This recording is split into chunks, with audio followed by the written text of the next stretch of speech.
I wanted to start out today with something I want to expand on, and this is a clip that I showed yesterday at a speech that I was giving to some executives in the oil and gas industry. And in particular, it was a speech about that industry's approach to persuasion and what I think should change about that approach.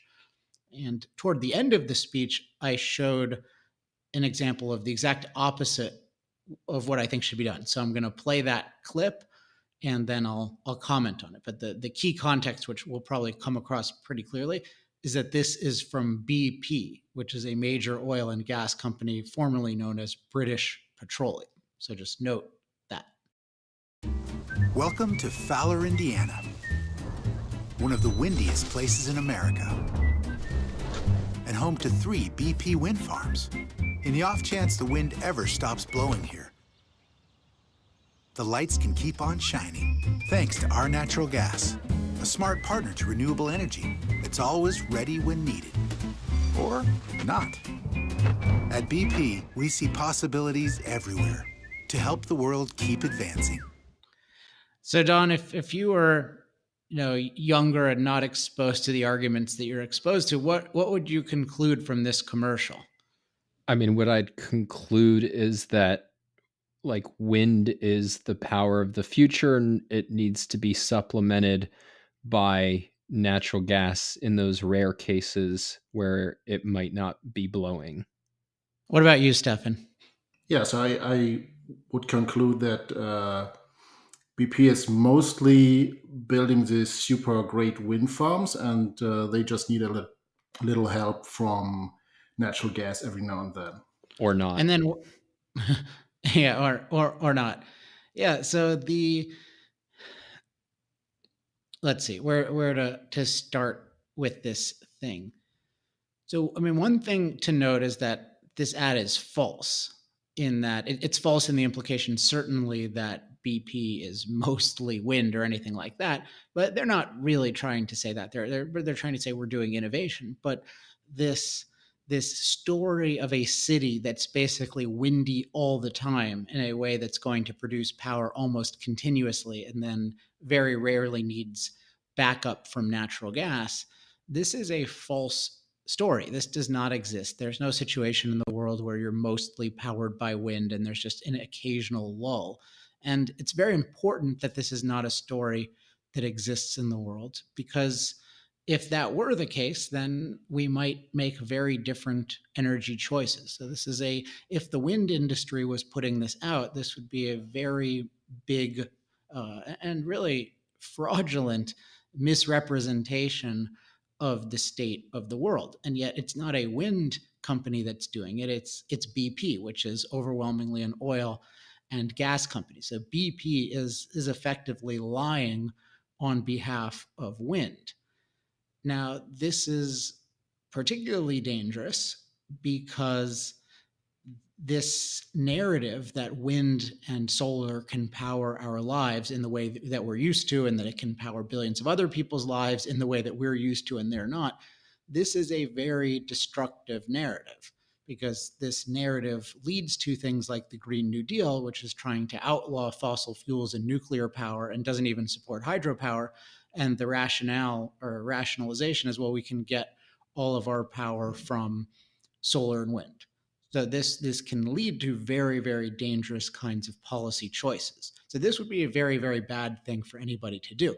But it's perversely bad for an oil and gas company to do, because their real interest in the future, just as a company, is the ability to produce oil and gas to satisfy the massive demand for all of the results that kind of energy can give people in terms of cheap, plentiful, reliable energy, whether it's portable energy, which oil is the best at, or whether it's different kinds of synthetic products, which both oil and gas are great at making all kinds of different plastics and other synthetic products, or whether it's having just very flexible on-demand power, which natural gas is the best thing at. I mean, that their actual future is in producing energy that's really, really valuable to people, and that is characterized in part by its extreme reliability. So what they're doing is they're reinforcing the narrative, the false narrative that their industry is unnecessary. And this is part of a broader narrative that their industry is not just unnecessary, but evil. And this narrative often, in energy circles, it's sometimes called the transition narrative. I like to call it the extinction narrative. And it's the idea that we should and likely will radically reduce fossil fuel use, A, because it impacts the climate, and B, because it's rapidly replaceable by renewables. And by renewables, they mean solar and wind. So this is the narrative that is fundamentally threatening this industry and really threatening humanity.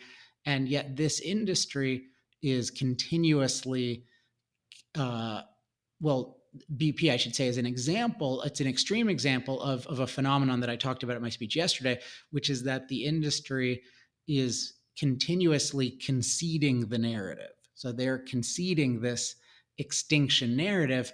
And the usual approach historically, because this narrative has been around for decades, the usual approach has actually been to say nothing.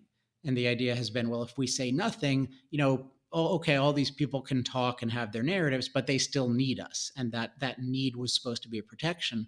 And then on top of that need, there's maybe even a benefit. Maybe if we affirm this narrative that we don't really believe, then maybe we'll get some PR points. We might win some advertising awards, or we might get some favor if they start trying any kinds of restrictions. So this is the viewpoint that this is a more fundamental viewpoint. A more fundamental perspective on this that businesses often have is that we don't need to take ideas seriously, that we can either ignore ideas or we can just superficially endorse popular ideas and there will be no price to pay and there's only gain to be had. And what I told the audience yesterday was that if anything hasn't proved, if this wasn't already proved to be a disastrous strategy / non-strategy, the Green New Deal should completely prove that it's the worst strategy ever to concede the narrative. Because what's happened is one side puts forward a narrative that says you should be extinct, and then you agree with it either by not challenging it or by actively affirming it. And then guess what? People believe you should be extinct, which means they don't really need you. So guess what? They're going to pass policies on the idea that they don't need you. And they're going to convince a lot of people that they don't need you. And this is what the industry is experiencing in all kinds of forms. They have investors who now believe, oh, the oil and gas industry has no future. And then there are all kinds of political people who believe, well, that industry has no future, so no problem in outlawing it.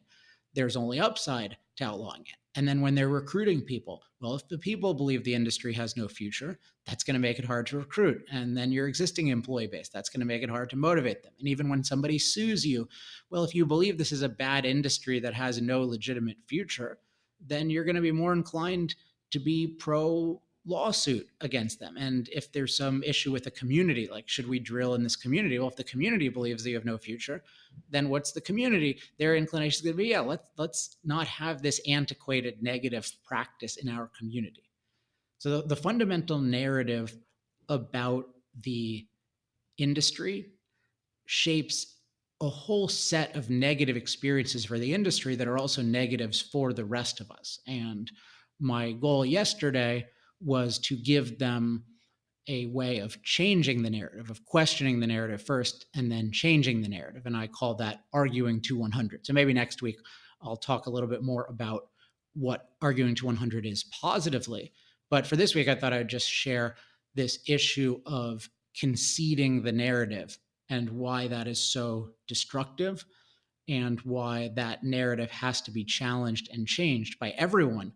But it's particularly egregious that the oil and gas industry is promoting what I believe is a deeply wrong narrative, this transition or extinction narrative. Alex, you sort of touched on this, but what are your thoughts? It's like, why are they conceding it? Because it seems like when you put it that way, it seems crazy to do, and yet it's like super widespread.